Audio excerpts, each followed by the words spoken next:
Pemirsa, meski ada rencana keluarga Dini Sera Aprianti yang tewas di tangan kekasihnya sendiri, yaitu Ronald Tanur, untuk mengadukan Hakim Pengadilan Negeri Surabaya ke Komisi Yudisial ternyata mengambil perhatian khusus juga atas kasus tersebut. Nah, Komisi Yudisial pun berinisiatif untuk melakukan pemeriksaan vonis yang mengejutkan atas anak politisi PKB Gregorius Ronald Tanur, yaitu vonisnya bebas. Maka Komisi Yudisial mengambil inisiatif untuk melakukan pemeriksaan pada kasus tersebut. Walaupun KY tidak bisa menilai suatu putusan, tetapi sangat memungkinkan bagi Komisi Yudisial untuk menurunkan tim investigasi serta mendalami putusan tersebut guna melihat apakah ada dugaan pelanggaran kode etik dan pedoman perilaku hakim. Komisi Yudisial juga mempersilahkan dan juga memohon kepada masyarakat ataupun media yang memiliki informasi atau bukti-bukti pendukung untuk dilaporkan kepada Komisi Yudisial agar kasus tersebut dapat ditindaklanjuti secara sesuai prosedur yang berlaku. Tidak terima dengan vonis bebas dari tim Majelis Hakim Pengadilan Negeri Surabaya terhadap anak ex-anggota DPR RI Gregorius Ronald Tanur, melalui kuasa hukumnya keluarga korban akan melakukan banding atas hasil persidangan yang berlangsung Rabu kemarin.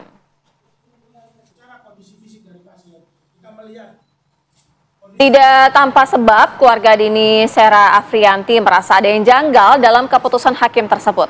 Karena bukti-bukti kuat jaksa penuntut umum dan rekaman video CCTV tidak dianggap kuat dalam persidangan untuk menjerat anak mantan anggota dewan tersebut. Sehingga keputusan ini menurut keluarga korban merugikan secara sepihak dan juga keluarga akan melaporkan kasus ini kepada Komisi Yudisial dan Komisi Pemberantasan Korupsi atau KPK. Selain itu, melalui kuasa hukumnya, keluarga korban juga akan melaporkan 3 orang ataupun 3 tim Majelis Hakim Pengadilan Negeri Surabaya ke Mahkamah Agung. Korban tersangka GRT untuk menolong. Jika ingin menolong, kenapa harus dimasukkan ke dalam bagasi atau bagian mobil Toyota Innova Reborn?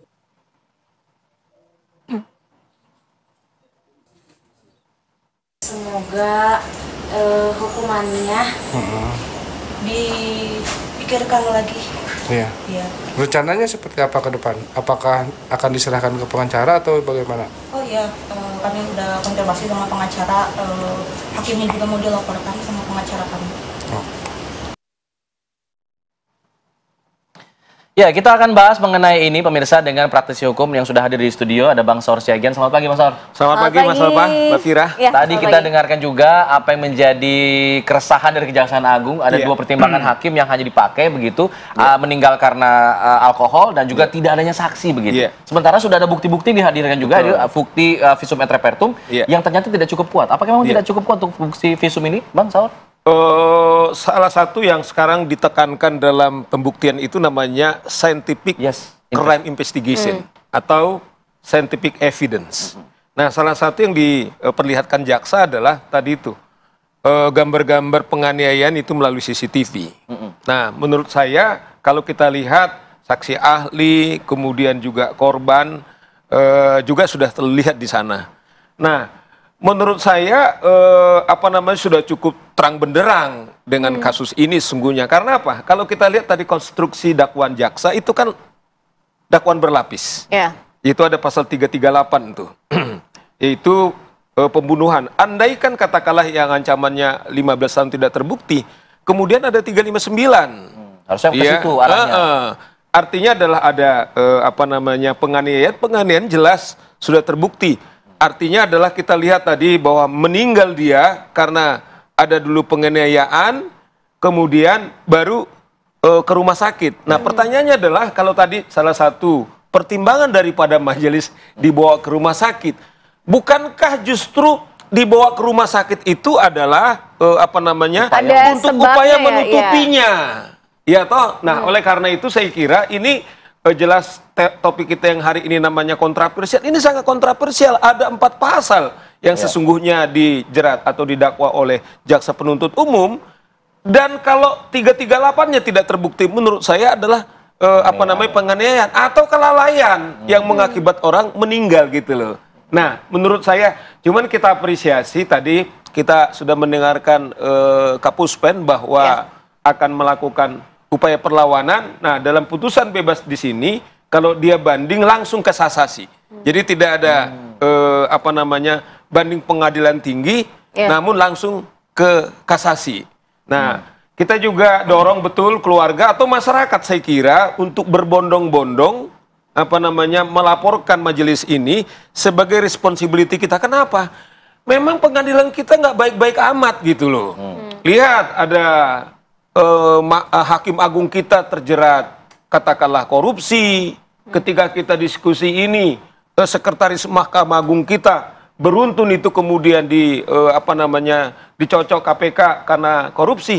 Ini adalah gambaran daripada pengadilan kita saat ini. Bang Saur, tapi kenapa bisa tidak memperlihatkan ataupun tidak melihat gitu ya, ada runutan fakta-fakta yang memang sudah hadir di persidangan, termasuk dengan CCTV. Kenapa sudah tidak melihat itu bahwa kebenarannya seperti itu, kejadiannya seperti itu? Kenapa malah justru dengan alasan dibawa ke rumah sakit, artinya itu merupakan salah satu bentuk penolongan dan sebagainya gitu ya? Ya, inilah yang menarik. Jadi begini, dalam filosofi putusan di pengadilan, nah namanya criminal justice system, mulai penyelidikan, kemudian diperiksa, bertarung di pengadilan, kemudian terakhir adalah hakim memutuskan. Nah, dalam putusan pengadilan itu sebelum memutuskan, kemudian dia menimbang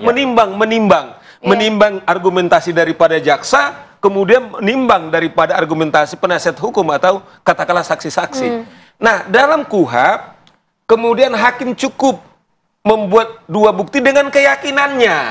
Nah, yang menarik sering, karena faktor 2 cukup bukti, menurut hakim yang tadi itu, dia karena diantar, kemudian dibawa ke rumah sakit gitu loh. Tetapi dia tidak banding yang fundamental fakta-fakta yang lain. Nah, disinilah sering hakim bermain, dia ambil timbang-timbang yang menurut dia untuk menguatkan putusannya dia. Tetapi kalau kita ukur-ukur, bukti yang diperagakan oleh jaksa penuntut umum jauh lebih kuat daripada pertimbangan jaksa ini. Disitulah makanya tadi saya mendengarkan kenapa jaksa penuntut mengatakan tidak menimbang ya secara maksimal, atau kalau saya dengar sebelumnya bahasa daripada KPU tidak holistik, tidak melihat memang seluruh fakta itu secara utuh. Sehingga pertimbangan yang diambil oleh hakim itulah yang membuat bebas si terdakwa ini.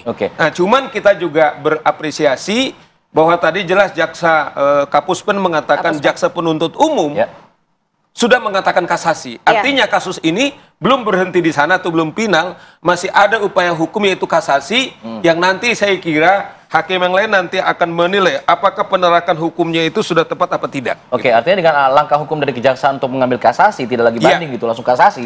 Artinya ini bisa dianulir keputusannya? Iya, sering seperti itu. Apalagi kasus-kasus yang kita apresiasi seperti ini, katakanlah ini diakses oleh publik, jadi diskursus publik. Kemudian katakanlah media yang sering adalah instrumen supaya no viral, no justice, kan sering. Ketika ini di lorong-lorong gelap, maksud saya tidak diliput seperti kasus Vina dan Eki misalnya. Dulu tidak terpantau. Dulu kan waktu kita lihat pengacaranya Titin itu udah teriak-teriak dulu. Cuman tidak diliput. Sehingga publik matanya tidak melototin. Nah, karena apa? Konstruksi negara kita adalah negara hukum, yang berdaulat adalah rakyat. Kitalah pemilik itu. Jadi setiap kita, apakah jurnalis atau saya seperti ini praktisi hukum, punya hak yang sama, tanggung jawab yang sama. Bagaimana terpeliharanya kita sebagai negara hukum, Mbak Fira? Artinya kalau untuk kasasi sendiri dengan menghadirkan bukti-bukti yang sudah dimiliki juga bisa menggugurkan ya dengan secara meskipun final ya? Sama. Iya, bisa kan, itulah namanya. Kalau kasasi itu kan dia akan menilai apakah penerapan hukum yang diputus atau diterapkan oleh pengadilan tingkat pertama, dalam hal ini Pengadilan Negeri Surabaya tepat apa tidak. Nah, kemudian Mahkamah Agung atau hakim di kasasi kemudian menilai. Nah, kalau kita melihat katakanlah dari fakta-fakta, dari bukti-bukti, menurut kami tidak tepat penerapan yang dilakukan oleh Pengadilan Negeri Surabaya, itu menurut saya. Jika kemudian di tingkat kasasi putusan dari majelis hakim kemarin ini dianulir, apakah kemudian ada implikasi hukum terhadap si tim majelis hakim ini? Atau Iya, kalau kita lihat kan Komisi Kejaksaan, Komisi Yudisial kan sudah proaktif. Ini jarang-jarang ini sudah proaktif. Inisiatif lebih dulu gitu Udah ya? inisiatif. Nah, cuman kan Komisi Yudisial itu tidak masuk dia kepada substansi putusannya, tapi lebih kepada etikanya. Apakah etika seperti katakanlah dugaan kuasa hukum daripada katakanlah korban ini yang juga melaporkan akan ke KPK, kemudian di samping Komisi Yudisial, apakah betul-betul ada katakanlah pelanggaran etika atau katakanlah misalnya ada di samping putusan murni itu terjadi. Nah, itulah tugas daripada Komisi Yudisial atau aparat penegak hukum yang lain, Mbak Fira. Oke, jadinya jika kemudian nanti ditemukan ada, kalau dilaporkan ke KY, dilaporkan ke KPK, jika ditemukan ada ditemukan ada indikasi suap misalnya, itu bisa ditindaklanjuti. Iya, kalau menurut saya malah orang seperti ini, ya menurut saya penegak hukum itu tidak harus permisif. Saya selalu bilang, kalau ada aparat penegak hukum atau seperti kami, ya harus maksimal. Cuman kan kita lihat hari-hari ini, katakanlah dilapor ke KPK, di sisi lain, Mbak Fira, ketua KPK-nya sudah nonaktif karena diduga melanggar putusan daripada Dewas. Dia menerima uang yang sekarang tersangkanya baru terkatung-katung. Ya toh, ini juga problematik. Artinya mafia-mafia hukum dalam pengadilan kita itu sampai detik ini marak sekali. Inilah yang sering terjadi dalam praktek kita beracara. Bang Saur, semoga saja keadilan bisa ditegakkan ya, sehingga keluarga dari korban ini bisa mendapatkan keadilan dan Ronald Tanur ini bisa dihukum begitu ya, sesuai dengan keinginan dari korban. Diikuti alurnya, kita tunggu memang keadilan ditegakkan. Terima kasih Bang Saur. Terima kasih Bang Saur. Terima kasih. Usai jeda kita akan bahas mengenai politik pemirsa Pilkada Jawa Tengah yang juga semakin marak. Ada nama Kaisang Pangarep yang kemudian muncul dalam berbagai survei menjadi yang teratas di sana. Kita akan bahas usai jeda di sini di Apa Kabar Indonesia Pagi.